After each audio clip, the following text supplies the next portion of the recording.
बात करीब 25 साल पहले की है। एक ऐसा दौर था जब बिहार मर्डर, डकैती, अपहरण जैसी वारदातों के लिए देश भर में कुख्यात था। हर दिन सुर्खियों में बनी रहने वाली खबरों में कोई न कोई खबर बिहार से जुड़ी ही रहती थी। उसी दौर में 1998 बैच के एक IPS अधिकारी हुआ करते थे, अमित लोढ़ा, जो पहली बार साल 2006 में चर्चा में तब आए जब उन्होंने शेखुपुरा के गब्बर सिंह नाम से मशहूर बिहार के सबसे कुख्यात गैंगस्टर पिंटू महतो और अशोक महतो को जेल भेजा था। लेकिन हम आज पिंटू महतो और अमित लोढ़ा की कहानी आपको क्यों सुना रहे हैं? नमस्कार, आदाब। आप देख रहे हैं DNM शो।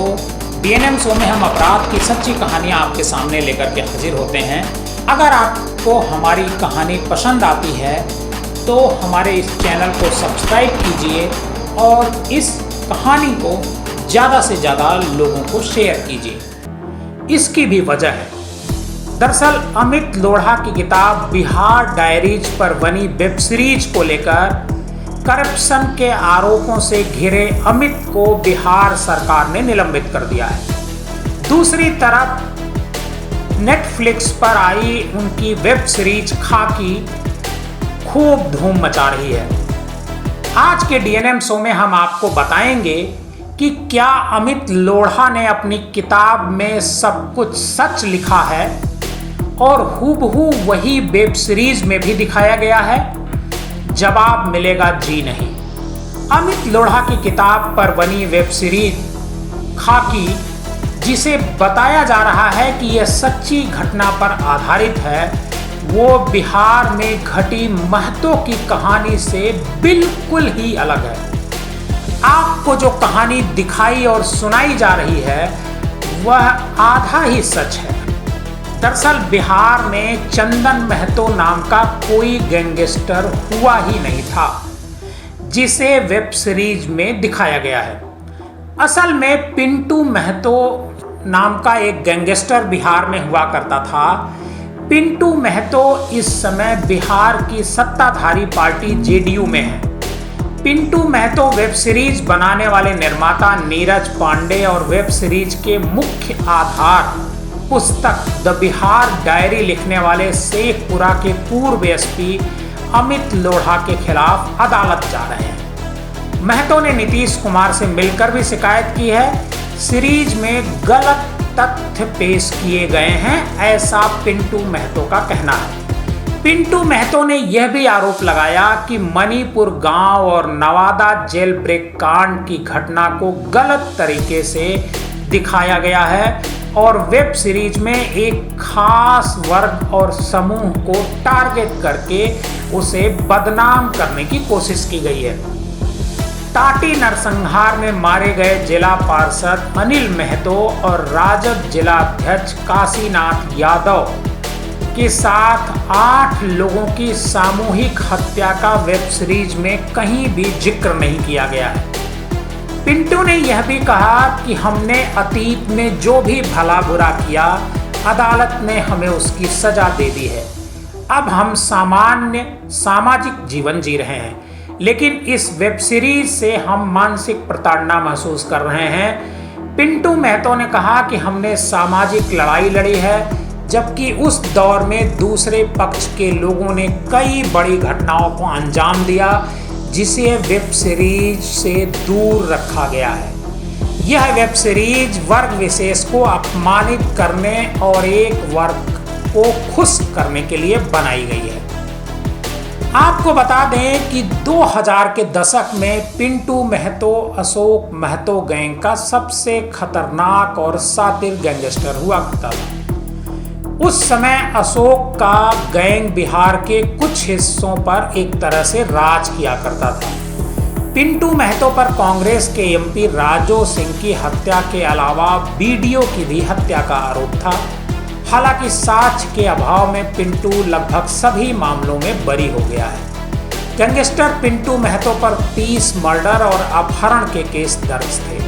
साल 2001 में वह अपने साथियों के साथ नवादा का जेल तोड़कर भाग गया था। जेल तोड़ने से पहले अपने साथियों के साथ मिलकर पिंटू ने 2 पुलिस वालों की हत्या भी कर दी थी। घटना के मुताबिक 23 दिसंबर 2001 को नवादा जेल पर 2 दर्जन हथियारबंद बदमाशों ने अशोक महतो और अच्छत सिंह को फल व मिठाई देने के बहाने चढ़ाई कर दिया था। जेल में बंद पिंटू महतो, अशोक महतो व अच्छत सिंह ने कच्छपाल शशि भूषण शर्मा की राइफल छीनकर गोली मारकर हत्या कर दी, जबकि दूसरा कच्छपाल लल्लन प्रसाद बदमाशों की गोली से जख्मी हो गया था। इस दौरान जेल में बंद पिंटू महतो, अशोक महतो, अच्छत सिंह, रूपेश, ब्रजेश, डब्लू, रंजीत और दिलीप राम फरार हो गए थे। जेल से भाग रहे इन बदमाशों को पकड़ने के लिए पुलिस ने पीछा किया और पुलिस से हुई मुठभेड़ में अच्छत सिंह और ब्रजेश सिंह के साथ रूपेश सिंह नाम का अपराधी मारा गया था। इस लड़ाई में उस समय कई सरकारी अधिकारियों, व्यवसायियों और सांसद राजो सिंह की भी हत्या हुई थी। यही नहीं, आम लोग और बच्चों तक को इस गैंगवार में अपनी जान गंवानी पड़ी थी।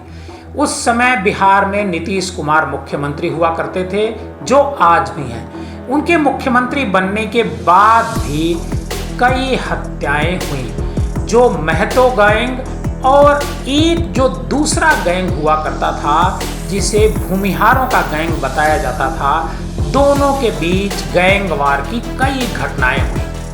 अमित लोढ़ा को उसी वक्त शेखपुरा के पुलिस अधीक्षक के पद पर तैनात किया गया था।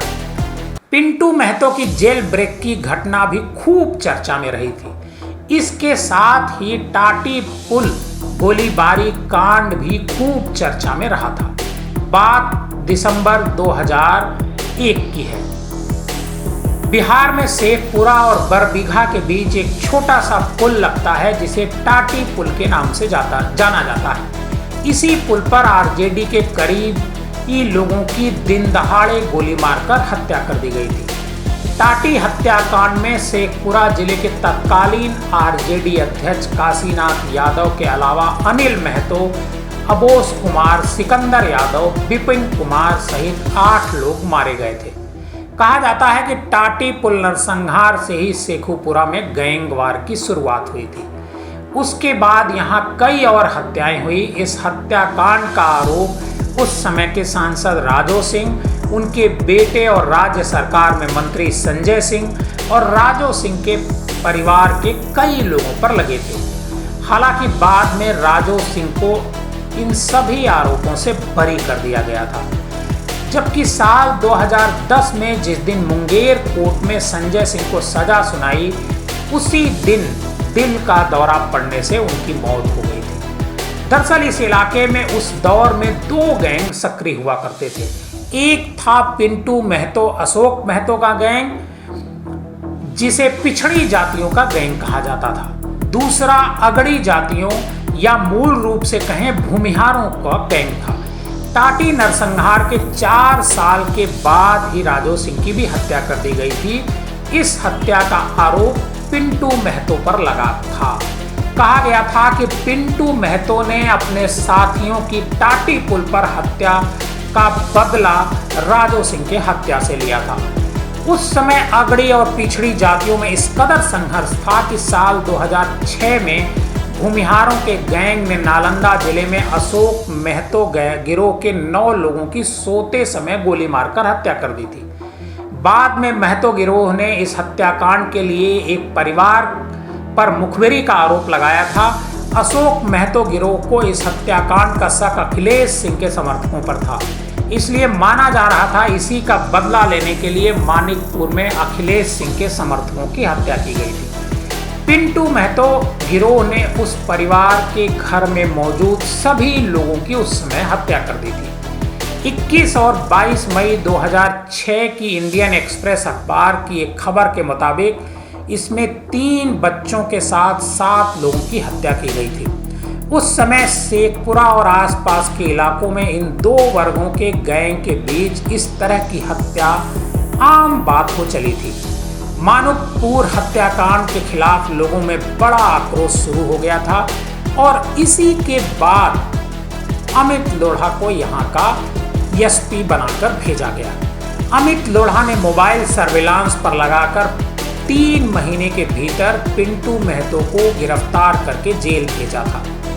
अब बात करते हैं इस सीरीज के दूसरे मुख्य किरदार अमित लोढ़ा के बारे में।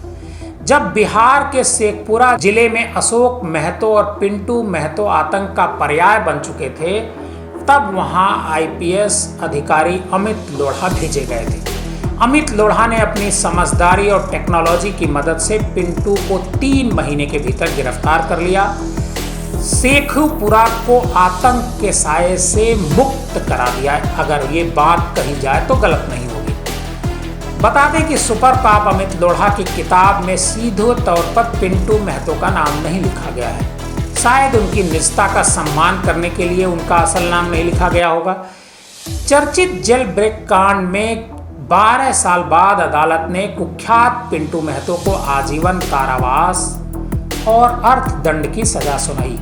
इसी कांड में अपराधी सरगना अशोक महतो को भी आजीवन कारावास की सजा सुनाई गई थी। बता दें कि 23 दिसंबर 2001 की सुबह 20-25 की संख्या में सजा याफ्ता पिंटू महतो शेखपुरा जिले के अरियारी थाना क्षेत्र के महावत गांव का रहने वाला है। इनके विरुद्ध नालंदा व शेखपुरा के अलावा और कई थानों में कई मुकदमे दर्ज हैं। फिलहाल पिंटू महतो बेगूसराय के सांसद राजो सिंह की हत्या के मामले में भी ट्रायल का सामना कर रहा है, जबकि इसी मामले में शेखपुरा के तदर्थ एडीजे द्वितीय केएम तिवारी की अदालत ने साक्ष्य के अभाव में अशोक महतो को निर्दोष करार देते हुए उसे बरी कर दिया था। आपको बता दें कि आईपीएस अधिकारी अमित लोढ़ा ने उस समय बिहार के इसी खूंखार अपराधी को गिरफ्तार करने की बात आपको बता दें कि आईपीएस अधिकारी अमित लोढ़ा ने उस समय बिहार के इसी कुख्यात अपराधी पिंटू महतो और अशोक महतो को गिरफ्तार किया था, जिसे शेखपुरा का गब्बर सिंह के तौर पर जाना जाता था। पिंटू महतो ने मई 2006 में 15 लोगों की एक और हत्या की थी, जिसकी खूब चर्चा हुई थी। हालांकि जब पिंटू महतो गिरफ्तार किया गया तो आईपीएस अमित लोढ़ा भी खूब चर्चा में आए थे और बिहार की जो सरकार है उसने अमित लोढ़ा को सम्मानित किया था। बाद में अमित लोढ़ा ने इस पूरे घटनाक्रम पर एक किताब भी लिखी, जिसे बिहार डायरीज के नाम से खूब प्रसिद्धि मिली। हालांकि इस किताब में अमित लोढ़ा ने पूरी तरह से सच्चाई बयान नहीं की और जब ये किताब रिलीज हुई और उसके बाद जब उन्होंने वेब सीरीज के लिए साइन किया, उसके बाद उन पर करप्शन के भी आरोप लगे और उसी करप्शन के आरोप में उन्हें निलंबित कर दिया गया। आपको हमारी आज की ये कहानी कैसी लगी, हमें कमेंट बॉक्स में जाकर जरूर बताइए।